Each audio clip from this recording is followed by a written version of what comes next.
and the chairman of this occasion, respected participants who are here, ladies and gentlemen, Assalamu alaikum. Before I run through my presentation, I would like to personally congratulate the immediate past speaker who has enumerated the entire dynamics of this crisis.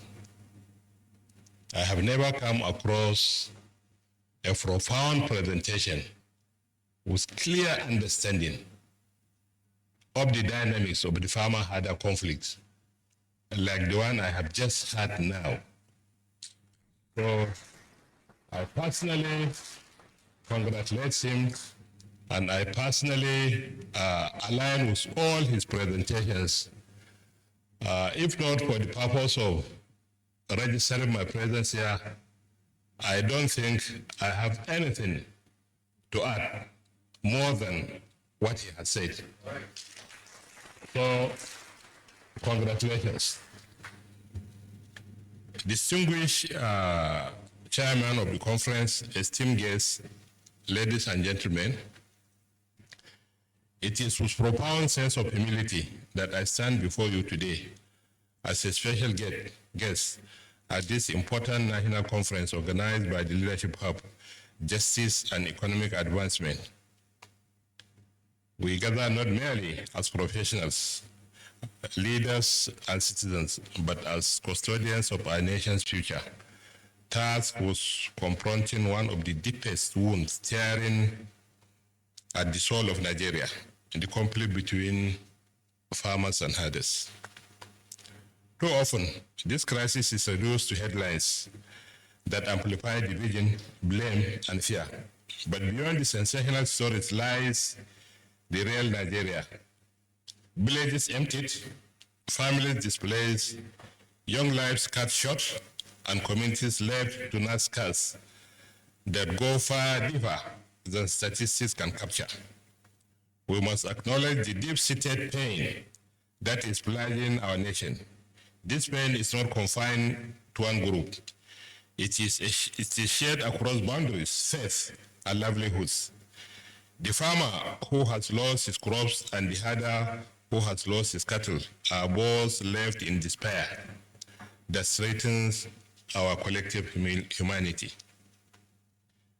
If we are sincere, then we must resist the temptation of quick fixtures. The farmer-herder conflict is not just about land or cattle. It is about justice, exclusion, and the failure to respond to changing realities. It is about the absence of structured grazing system, climate change striking natural resources, land encroachment, and the widening gap between tradition and modernity. Addressing these root causes requires courage. Courage to uphold justice, courage to enforce policies fairly, and courage to bring every voice, especially those from the grassroots, into the national conversation. Justice without inclusion will not endure. Dialogue without empathy will not heal. As the African Pastoral Association, the Miyetti Association of Nigeria, MACBAN, has long advocated for the welfare of pastoralist communities. We know our members are often painted in the darkest of colors, blamed as aggressors, and branded as criminals. Yet, among us are families who want only what every Nigerian wants: a dignified life, education for their children, health care for their wives, and security for their hearts. We are committed to peace, but peace cannot be achieved without pastoralists, when pastoralists are denied empathy, when policies exclude them, and when they are left at the margins of development. Today, I make a solemn plea, not for sympathy, but for empathy.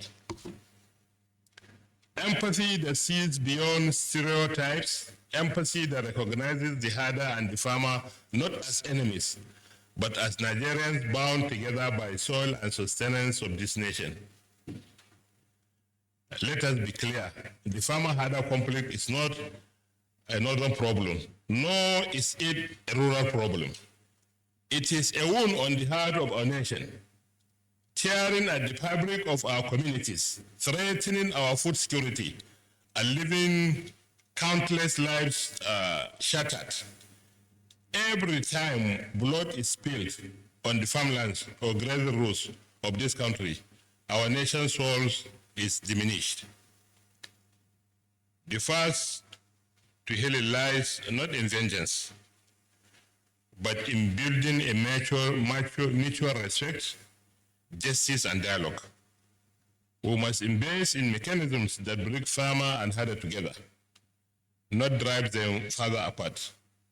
Traditional institutions, civil society, faith-based leaders, and community voices must be empowered to resolve disputes with fairness. Government must act as an arbiter of justice, not as patron of side against the other. Let us imagine a future where every Nigerian, whether farmer or herder, north or south, Muslim or Christian, can live, work, and thrive in peace.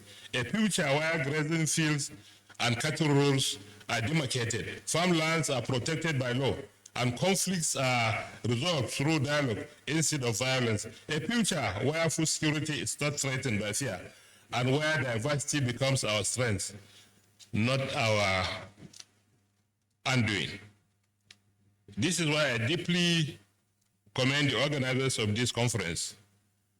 For in convening us here, you have chosen inclusion. You have chosen to listen not only to policymakers in Abuja, but also to men and women on ground, those whose voices are too often lost amid the noise of politics. The inclusive dialogue is not just welcome, it is essential if we are to chart a path that heals our division and sources our common destiny. Distinguished ladies and gentlemen, the road ahead will not be easy, but it is necessary. It will demand of us truth, compassion, and unwavering commitment. MACBAN stands ready to play its part in promoting dialogue, supporting government initiative, and working hand in hand with our farming brothers and sisters.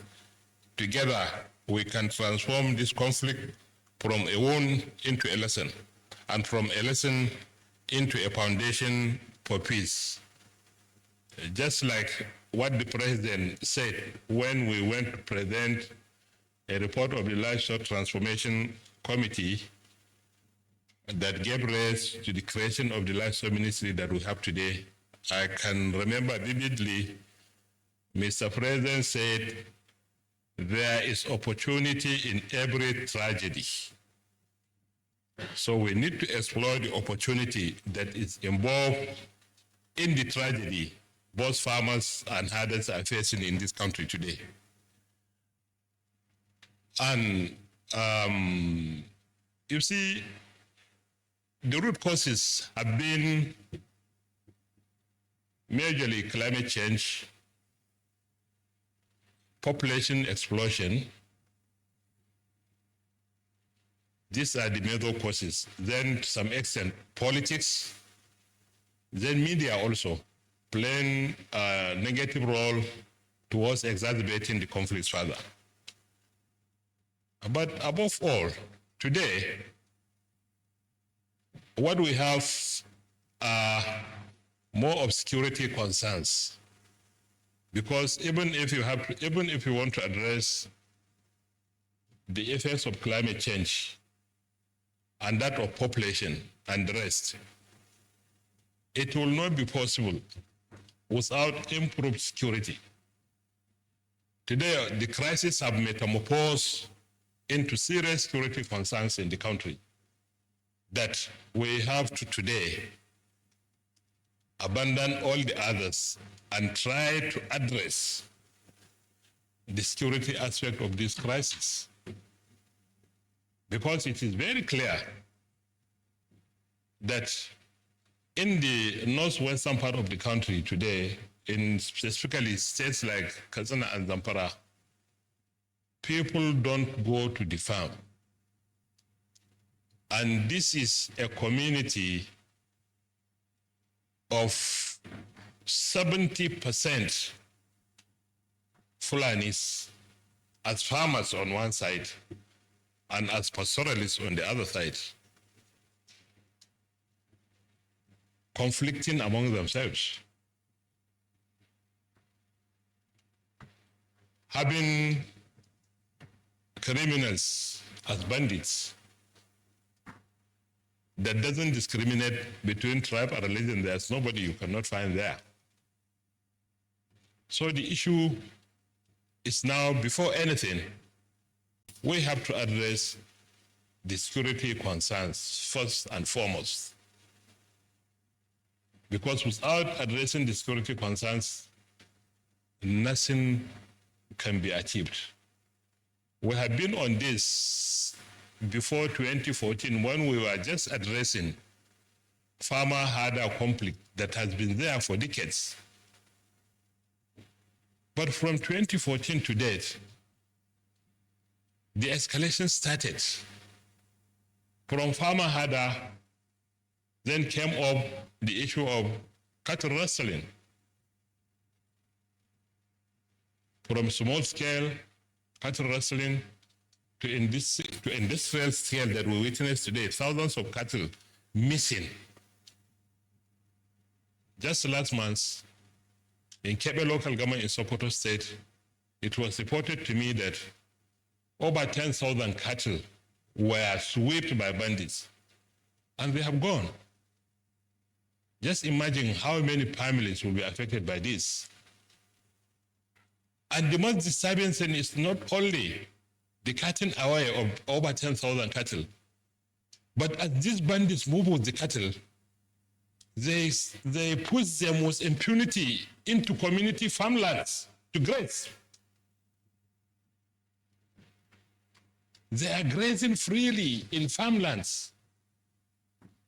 If 10,000 cows will graze in Abuja farmlands, in 2 days' time, they will finish the entire Abuja farms. So imagine bandits cutting away over 10,000 cows from pastoralists who are mainly and coincidentally mostly Fulanis. It's a coincidence, it's not a matter of choice for Fulani to own cattle in West Africa. It's just a coincidence. If it were a matter of choice, we would have chosen to be something else, not rearing cattle in the forest, suffering, not enjoying anything. It's a coincidence. It's a destiny. It's never a matter of choice. So you have to understand the dynamics before you proffer the proper solution, just like what my brother did from his presentation. He understood everything about the dynamics of this crisis. That is the reason why he has made a profound presentation that has captured everything about this crisis. As I said, I have never come across a presentation that is so profound, that is so deep in understanding the entire dynamics of this crisis until today, when I heard from the immediate past speaker. So from cattle rustling, we witness, it is before our eyes that this thing metamorphosed into kidnapping. The same gang transformed to kidnapping, then later to banditry. So many things gave rise to banditry. So this is what we are suffering from today in this country. So the security, before anything, the security concerns must be addressed first, because without it, I don't think anything can be achieved. Thank you very much for giving me your attention.